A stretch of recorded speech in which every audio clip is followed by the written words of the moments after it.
Sede vós, pois, perfeitos, como é perfeito o vosso Pai, que está nos céus. Mateus capítulo 5, verso 48. É verdade que esse verso, entre outros, tem causado intrigas e muitas vezes desentendimentos e falta de interpretação correta das Escrituras Sagradas. Ainda mais quando nós vemos na Bíblia, em 1 João, no capítulo 1, versículo 8, dizendo: se dissermos que não temos nenhum pecado, enganamo-nos a nós mesmos, e a verdade não está em nós. Como podemos, portanto, interligar certos versos? Deus nos manda ser perfeito, mas também nos diz que nós jamais podemos dizer que nós não temos pecado. Como podemos entender a perfeição cristã do modo de vista bíblico, do modo de vista cristão e mais ainda do modo de vista de Deus? Como isso é possível? É possível, portanto, alcançar a perfeição de caráter? Para começo de conversa, nós temos que entender a respeito do que é pecado. Em 1 João capítulo 3, do versículo 4, nos diz: qualquer que comete pecado também transgride a lei, porque o pecado é a transgressão da lei. Portanto, em todas as definições bíblicas de pecado, significa isso. Pecado é transgressão da lei. Apenas isso. Essa é a única e total definição. Ellen White vai dizer isso em vários livros, entre eles a Grande Controvérsia de 1888. Então, se o pecado é a transgressão da lei, nós somos, por acaso, pecadores na nossa natureza? Ou seja, se eu nasci com a natureza pecaminosa, logo eu sou pecador? Ou sou pecador pelas minhas escolhas, atos e pensamentos? Veja, a depender de cada de cada evangelho, de cada expressão, eu vou para um evangelho diferente. Meus vídeos anteriores foi mostrado que nós somos pecadores pela nossa escolha, seja no quesito de atos ou pensamento. Você pode ver isso no link dos cards, em que eu falo sobre isso. Um vídeo falando sobre os dois evangelhos e o outro falando a respeito sobre se nós nascemos pecadores. Mas ainda fica uma dúvida. O que é, portanto, o significado de pecaminoso? Bom, pecaminoso, segundo o que a própria Ellen White usa, pecaminoso não significa que é pecador, mas que essa pessoa tem uma tendência ao mal, uma tendência ao pecado. Portanto, pecaminoso não quer nada dizer que a pessoa é pecadora. Em nenhum momento. A palavra, portanto, pecaminosidade já é outro lado. A pessoa tem habilidade, capacidade de pecar. Ou seja, isso vem através de atos, escolhas erradas e pensamentos errôneos. Pois um pensamento errôneo sendo cultivado constantemente levará a atos de pecaminoso. Então, o que significa a palavra impecabilidade? Bom, impecabilidade só acontece em apenas 3 seres. Impecabilidade seria, portanto, uma pessoa que é incapaz de pecar, incapaz de pensar em coisa errada. Esse, portanto, seria Deus o Pai, Deus o Filho e Deus o Espírito Santo.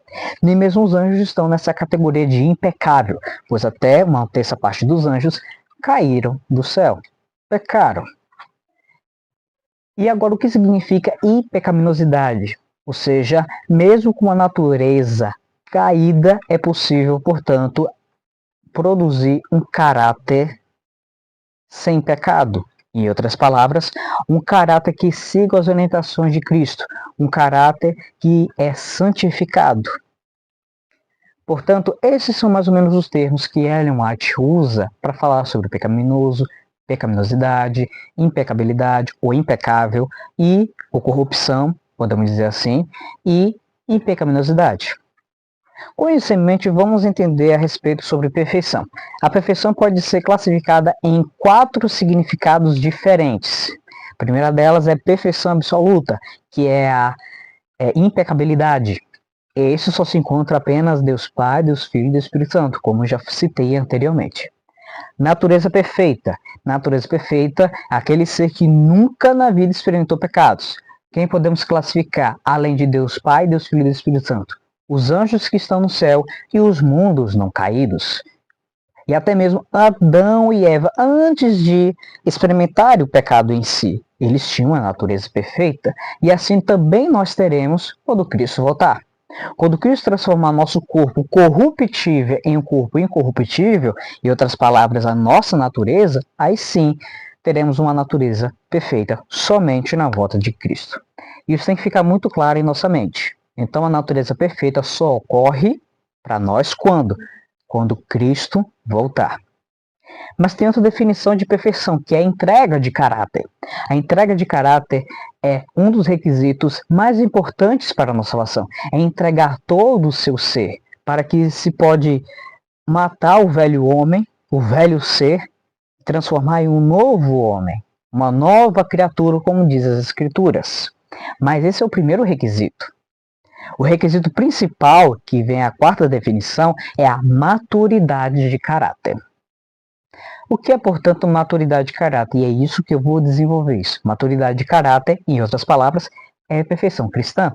Não é perfeccionismo. Perfeccionismo é uma coisa que o diabo inventou para, em outras palavras, dizer que é legalismo em vez de viver pela fé. Uma coisa tem que ficar clara. Somos justificados pela fé. E a santificação também precisa ser pela fé. Se a santificação não for pela fé, mas pelas obras de minhas próprias mãos, então se torna legalismo. Então eu não compreendi a justiça pela fé. Vamos entender isso em entrega de caráter. Um exemplo muito clássico é o ladrão da cruz. Bem, é verdade que ele se arrependeu naquele momento e entregou todo o seu caráter. Mas eu pergunto, ele sabe de todas as doutrinas bíblicas? Sabia sobre Cristo entrando em 1844 no santuário celestial, no lugar santíssimo? Ele sabe de todos os detalhes? Provavelmente não. Eu acredito que não. No entanto, essa entrega de caráter de tudo que ele tinha, de toda a luz que possuía, foi a garantia para ele ir para o céu. E quanto à maturidade de caráter? Maturidade de caráter é que eu receba a luz divina, receba a luz da doutrina, da palavra de Deus. E assim, pela minha maturidade, que só vem através de Cristo, principalmente do seu representante, o chamado Espírito Santo, dessa forma eu vou entendendo como isso pode se encaixar em minha vida. A Bíblia vai dizer o seguinte, 1 Tessalonicenses 5:23. O mesmo Deus da paz vos santifique completamente, ou seja, teremos que ser santificados 100%. É a santificação do nosso caráter, não da nossa natureza, pois alguns confundem com carne santa. Aliás, carne santa ainda existe nos dias de hoje. Paulo vai dizer, o mesmo Deus de paz vos santifique completamente. E oro a Deus que todo o vosso espírito, alma e corpo, ou seja, todo o nosso ser, sejam preservados irrepreensíveis para a vinda do nosso Senhor Jesus Cristo. Veja, o que quer dizer irrepreensível? Ou seja, sem repreensão, ou seja, em outras palavras, sem defeito de caráter. Em outras palavras, para quando? Para a vinda do Senhor Jesus Cristo. Minha pergunta é o seguinte, o que nós levaremos para o céu? Nossa natureza caída ou nosso caráter? Se você falou caráter, está completamente certo. Não levaremos nossa natureza caída. Nossa natureza caída será queimada completamente quando Cristo voltar. Mas o nosso caráter não irá mudar quando Cristo voltar. Portanto, quando houver o fechamento da porta da graça, o caráter não será mudado, pois a Bíblia diz que, parafraseando o que Apocalipse 22:11 deixa claro, quem está salvo, quem está perdido, está perdido. O caráter não vai mudar. Aí eu pergunto, será que o nosso caráter está pronto habilitado, em outras palavras, para ir para o céu? Nosso caráter está idôneo ao céu, com a cultura do céu? Ou nosso caráter está mais acostumado com a cultura daqui, da terra? Qual é o nosso comportamento, nossa alimentação? Tudo isso vai. Link nos cards para um outro vídeo que eu explico mais sobre esse assunto. Para entender maturidade, caráter e perfeição cristã, nós temos que entender como uma árvore. Vamos entender aqui da seguinte forma. Eu planto, eu tenho uma semente e vou lá e planto. Quero que nasça uma grande árvore frondosa, cheia de frutos. Pergunto, assim que eu plantei, vai nascer essa grande árvore logo de primeira? Obviamente que não. Muito pelo contrário, nasce primeiro os brotinhos, as folhas, o talo, e assim vai crescendo, até virar uma grande árvore frondosa. E agora a minha pergunta.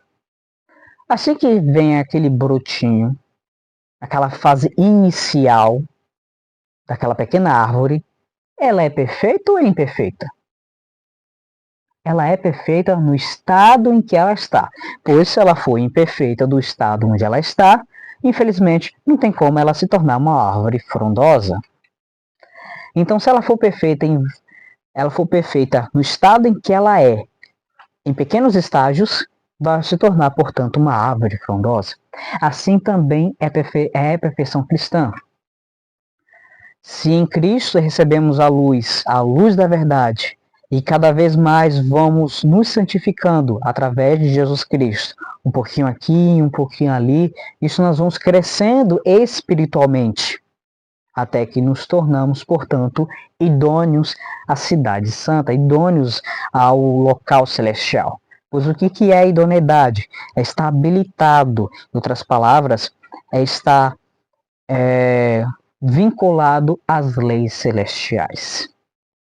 Então, isso significa: pecado vem por uma escolha errada, através de atos e pensamento, pois a Bíblia também vai dizer que aquele que cobiça a mulher do próximo, o próprio Jesus vai dizer que cobiçar é o mesmo também que pensar, né? Pensar de maneira errônea, esse já adulterou. Portanto, temos que tomar muito cuidado com os nossos pensamentos. É a nossa primeira área a fazer uma reforma, um revamento em nossa vida. Se eu tiver algum pensamento impuro, mas eu tiver o esforço de estar em comunhão com Deus, de ler a sua palavra, cantar seus hinos, mas lembre-se que não é qualquer hino, é hino do Senhor. Cantar os hinos, falar versos em voz alta, aqueles decorados, aí sim, Deus atrairá a mente como um magnetismo e purificará os pensamentos e habitá-lo-á a purificar de todo pecado secreto. Então é possível, portanto, vencer o pecado? Sim, é possível. 2 Coríntios, capítulo 10, verso 5, deixa muito claro. Destruindo imaginações e toda altivez que se exalta contra o conhecimento de Deus, levando cativo todo pensamento à obediência de Cristo. Então, tudo que é pensamento ruim, temos que levar para Jesus Cristo, para o trono da graça. Dessa forma, por meio de Cristo, podemos, assim, vencer o pecado. Isso vos digo, está escrito em Gálatas 5,16, andeis no Espírito e não satisfareis o desejo da carne. O que é andar no Espírito é andar segundo o que o Espírito Santo nos diz. E o que é andar na carne? É andar segundo as minhas inclinações pecaminosas. Lembre-se que pecaminoso significa tendência inclinada, não quer dizer totalmente caída. São tendências herdadas ou cultivadas. Temos a diferença. Herdadas porque nós herdamos tendências de nossos pais. Mas aquelas cultivadas são aquelas que eu as alimento. Então, se eu sou um jovem, solteiro, e eu quero ficar com uma mulher que não é solteira, por exemplo, casada. Então começa a alimentar isso na minha mente, começa a alimentar isso. O que eu quero fazer? Dessa forma, não estou andando no Espírito, estou satisfazendo o desejo da carne. Em outras palavras, estou satisfazendo o desejo que é pecaminoso, o que vai se tornar então pecado. Simples assim. Tá. Mas como podemos conciliar o que 1 João capítulo 1 e o versículo 8 nos diz? Se dissermos que não temos pecado, enganamos a nós mesmos. É simples. Nenhuma pessoa que está em Cristo vai dizer, estou sem pecado. Não, pois ainda vai estar batalhando aqui, na mente, com aqueles pecadinhos secretos. Existem dois tipos de graça, ou seja, dois presentes. A graça perdoadora. A graça perdoadora é essa graça que perdoa todos os nossos pecados, nos purificando completamente. Não 90%, nem 85%, mas 100%. Mas a graça perdoadora uma hora vai acabar. Lembre-se que a porta da graça vai se fechar. Então nós temos a chamada graça vencedora, pois que aquele que vive pela fé, esse é mais que vencedor, segundo as Escrituras. Lembre-se, portanto, então como é que fica quando Cristo sai do santuário? Aquelas pessoas que tiverem o caráter imaculado, e em outras palavras, o caráter irrepreensível, esses continuarão firmes até que Cristo volte, e assim poderão ir para o céu mesmo sem intercessor, pois essa vai ser uma resposta a Satanás, da qual ele acusa Jesus dizendo que é impossível viver uma vida sem pecado com uma natureza caída. Se o próprio Cristo venceu, o seu povo também vai vencer. Não por meio de nossas próprias obras, não por meio de nossas próprias forças, mas pela força e o poder de Jesus Cristo. Aquele que não tem fé, Ellen White fala aqui em Review and Herald, 10 de março de 1904, e preste bem atenção nessa declaração, irei repeti-la. Aquele que não tem fé suficiente em Cristo para crer que ele pode impedi-lo de pecar, não tem a fé que lhe dará entrada no reino de Deus. Um texto forte. É um texto que nós temos que entender. Se eu não tenho fé suficiente em Cristo Jesus que pode me impedir de pecar, como é que eu terei fé suficiente para chegar à Cidade Santa? Não tem? Lembre-se, no livro de Tiago diz que se eu peco em um mandamento, eu peco em todos. Isso é um fato. Pois se eu transgrido o sábado, eu também estou transgredindo o primeiro mandamento. Se eu cobiço algo, e cobiçar segundo a Bíblia é idolatria, isso leva para o segundo mandamento e por aí vai. Pois se eu não estou vivendo segundo o Espírito, estou também adulterando espiritualmente. Isso entre outras coisas. Cristo, mais uma vez, repito, está no santuário. Está intercedendo por cada um de nós. Essa intercessão uma hora vai acabar. A graça perdoadora uma hora vai acabar. Pois se Deus continuar nos perdoando para toda a eternidade, significa que estamos pecando por toda a eternidade. E não é assim. Por isso Deus nos dá a graça vencedora, esses dois presentes. Os dois são necessários. Para entendermos isso muito bem, é só entender justificação e santificação. O que é os dois? A justificação é, senão, portanto, aquilo que me dá, colocará o meu nome no livro da vida. E a santificação é o quê? É o que me dá idoneidade, capacidade, habilidade para morar no céu.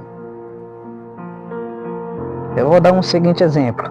Tem como ter meu nome no livro da vida, mas não ter o costume de, por exemplo, guardar o sábado, como lá se guarda?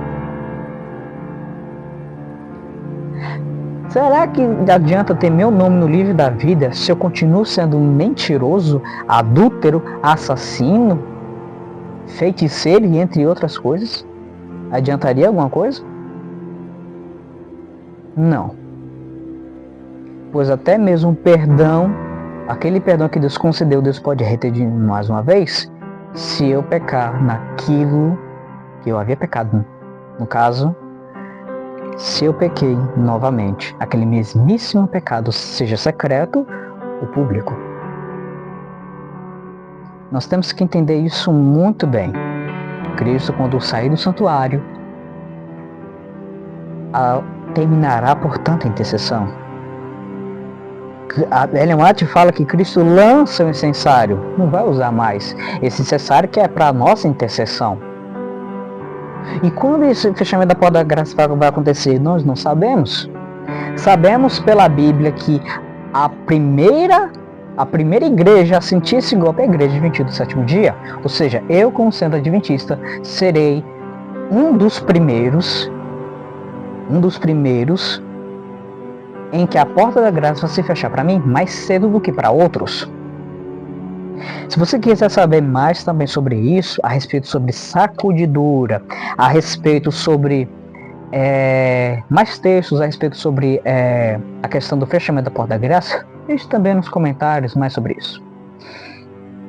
Mas eu também quero fazer uma pergunta e eu gostaria que vocês também respondessem nos comentários. Se a maturidade de caráter é o requisito principal para ir para o céu, o que vai acontecer com aqueles que morreram em Cristo, mas não alcançaram a maturidade de caráter como o ladrão da cruz? Como é que fica? Será que vão realmente para o céu? A resposta é sim, mas como? Como alcançarão então eles a maturidade de caráter? Bom, eu vou deixar que vocês respondam isso e eu gostaria que respondesse biblicamente. E que tal que Deus possa os abençoar.